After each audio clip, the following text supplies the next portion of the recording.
Então, voltando às nossas dúvidas sobre as próteses de silicone.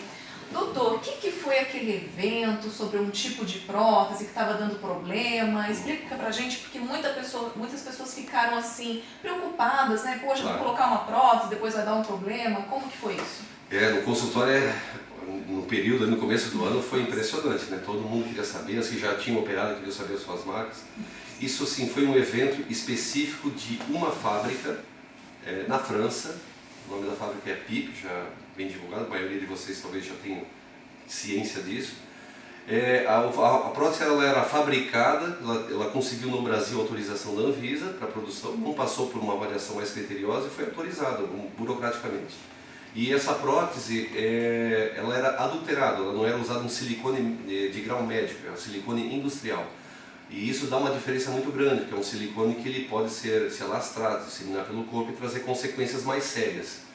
E até que se descobriu isso, muitos anos se passaram, a prótese estava sendo autorizada. Ela foi proibida já no Brasil em 2010. Mas em 2011, no final do ano passado, houve essa divulgação da imprensa e causou um alarme geral específico dessa fábrica. Depois foram fazer uma avaliação mais criteriosa e um outro fabricante holandês, que é a Rofil, também estava com essa situação. Mas era uma prótese que não tinha sido muito utilizada no Brasil, então a PIP, que acabou sendo, assim, vamos dizer assim, o seu presidente, que acabou sendo mal intencionado e causou toda essa celeuma em relação a esse tema.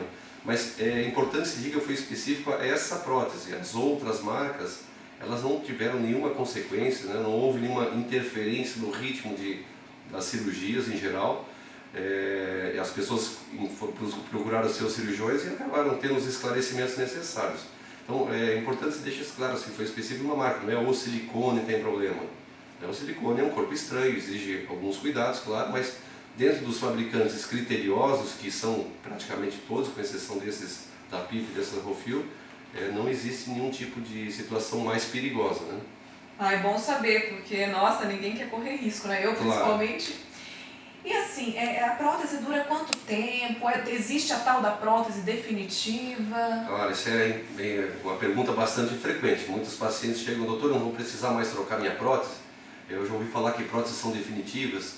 Nós temos que pensar assim, a prótese é um corpo estranho que está sendo colocado no organismo e esse corpo estranho ele sofre biodegradação. O organismo ele reage, interage com a prótese. As próteses inclusive são de silicone, que são o material mais inerte, já houve na década de 60, 70 tentativa de outros materiais, mas ele é o material mais inerte, mas continua sendo um corpo estranho. Em algum momento vai ser preciso trocar essa prótese. A recomendação assim, é um prazo de 10 a 15 anos para que se troque. Não é um prazo rígido. O que é feito? As mulheres têm que fazer uma avaliação da sua mama através de pelo menos um exame de ultrassom ou mamografia. Especialmente o ultrassom dá para avaliar perfeitamente como é que está o estado da prótese de silicone. E a prótese estando íntegra, ela pode até ficar mais do que esse prazo, pode esperar mais um tempo. Mas 10 a 15 anos é um prazo bastante longo, a mama tende assim, a ceder um pouco, modificar. Muitas vezes elas já querem fazer a cirurgia não pela prótese, mas pela condição da mama, que já cedeu um pouco, já levantar novamente, alguma coisa assim. Então acaba coincidindo com o período de troca, né? E a recomendação então é isso, é ao redor de 10 a 15 anos, não de forma rígida, mas 10 a 15 anos. Bem falado sobre essa questão de a mama ceder um pouco. E se aquela pessoa, por exemplo, que já tem a mama flácida, ela consegue corrigir só com a prótese? Tem que ser feita alguma cirurgia em paralelo? Como que ela resolveria esse problema da flacidez? Claro, muito boa essa pergunta, porque as pacientes vêm achando assim que colocando a prótese às vezes vão conseguir levantar o seio. A prótese ela não tem a capacidade de levantar a mama, ela confere um volume maior.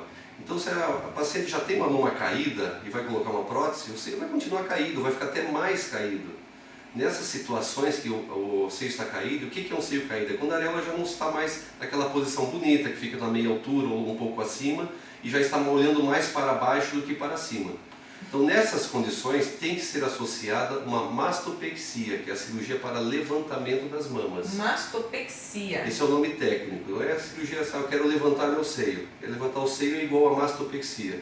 E aí pode ser associada a prótese para dar mais um volume, dar uma consistência melhor, dar uma forma melhor, né? A pessoa toca, não fica aquele seio mais mole, que com o passar dos anos ele vai ficando com essa condição. Então é importante frisar isso, é que a prótese não tem a capacidade de levantar a mama. nessas situações não é uma simples cirurgia de colocação do silicone. É a colocação mais a mastopexia. E aí a gente vai conseguir um resultado bem adequado. Muito bem.